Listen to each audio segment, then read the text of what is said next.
What's going on, everybody? Cleepus Tech here, coming back at you with another video. In this video, we're going to be doing a quick comparison between the TCL 30XL and the Samsung Galaxy A23 LTE. Now, before we go any further, as always, I do want to remind you to hit that subscribe button. And if you want to learn more about either phone individually, I will be linking to several other videos about them in the description, as well as some information about pricing, availability, and some of my favorite smartphone accessories. But with that being said, let's get into it. So with the TCL 30XL, we're getting a 6.82-inch LCD display with a 720p resolution, a PPI of 270, an aspect ratio of 20.5:9, and a 90% screen-to-body ratio. With the Samsung Galaxy A23 LTE, we're getting a 6.6-inch 90Hz PLS TFT display with a resolution of 1080p, a PPI of 400, an aspect ratio of 20:9, and an 83% screen-to-body ratio. So for what they are, both phones do have pretty good displays, but each does have its own advantage. On one hand, with the TCL 30XL, the size and dimensions are a lot better here at 6.82 inches versus 6.6. It is a lot larger, and in addition to this, with a 20.5:9 aspect ratio versus 20:9, the TCL 30XL also has a slightly taller and more narrow form factor. So overall with this phone, things are going to be a little bit larger and easier to see, and the form factor is going to give you a slightly more immersive experience in landscape mode and a better scrolling experience too. On the other hand though, the Samsung Galaxy A23 does have much better image quality. With a 1080p resolution versus only 720p, the image is going to be a lot sharper, and with a 90Hz refresh rate, the movement on the screen is going to be a little bit faster and smoother. So if you're doing something like watching videos, playing games, stuff like that, you are going to get a nicer experience with A23. So it does kind of depend on personal preference here. On one hand, if you want a larger display that has better dimensions, the TCL 30XL will have an advantage. But on the other hand, if you want a better quality image, then in that case, the A23 will be a better choice. Now for storage, the TCL 30XL is getting 64GB of internal storage with microSD card expansion, and the A23 is getting 128GB with microSD card expansion as well. So on one hand, clearly here, the A23 does have a huge advantage, having double the storage of the TCL 30XL. But that being said, for the average user, I feel like as long as you're mindful of what you're putting on your phone and you make sure to use a microSD card whenever you can, 64GB should still at least be okay. But that being said, of course, if you're constantly downloading apps, especially stuff like games, the A23 5G is probably going to be a better choice. For security features, both phones do have Face Unlock, and they both have fingerprint scanners. With the TCL 30XL, it's right here on the back, and with the A23, it's right here on the power key. But starting with the TCL 30XL, let's give them a try.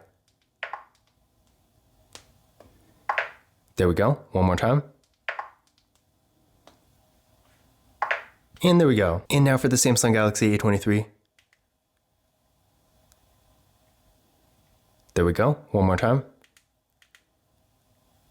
And there we go. So as you can see there, both fingerprint scanners did work pretty well. And again, both phones do have Face Unlock too, so if you want to use that instead, you always can. For the camera setups, with the TCL 30XL, we got a water drop notch for the front-facing camera. This camera is 13 megapixels. Then on the back, we got a quad camera setup with a 50 megapixel main camera, a 5 megapixel ultra-wide camera, a 2 megapixel macro camera, and a 2 megapixel depth sensing camera. With the Samsung Galaxy A23, we got another water drop notch for the front-facing camera. This camera is 8 megapixels. Then on the back, we got a quad camera setup as well, with a 50 megapixel main camera, a 5 megapixel ultra-wide camera, a 2 megapixel macro camera, and a 2 megapixel depth sensing camera. So in general, on paper, as you can see there, these camera setups are pretty much the exact same. So as far as the features go, either phone is going to be a great choice. That being said though, I do think the Samsung Galaxy A23 has slightly better photo quality, not really by a whole lot, but honestly, Samsungs do tend to have really good camera quality, so this isn't really too surprising. So in general, if you are taking a lot of photos and you want the best quality between the two, I would personally go with the Samsung Galaxy A23. But that being said, with the TCL 30XL,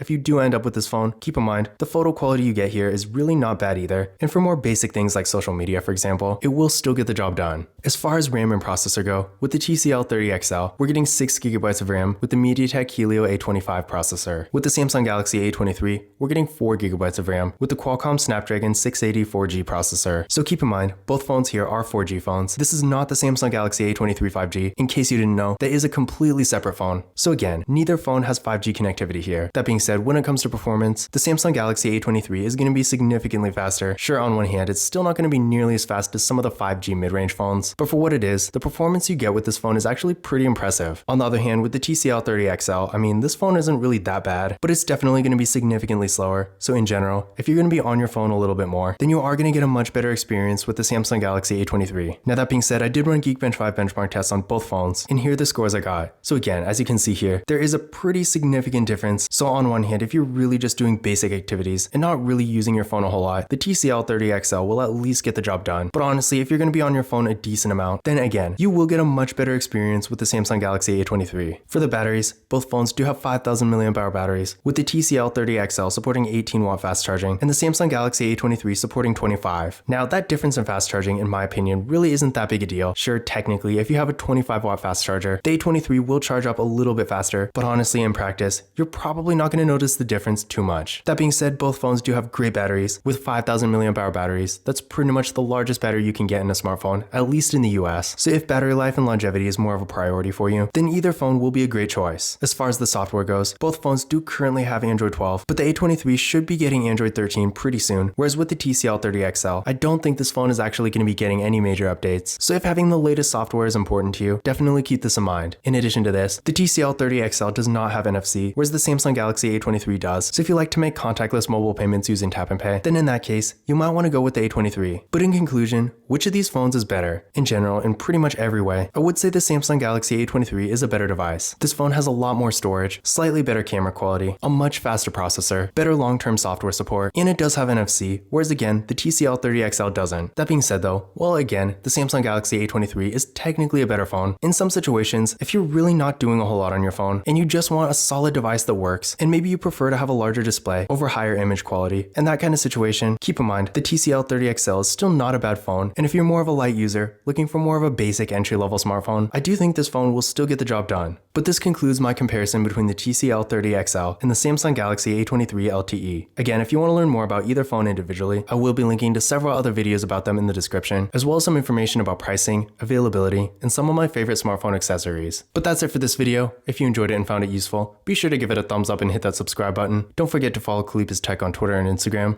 And as always, I will see you in the next video.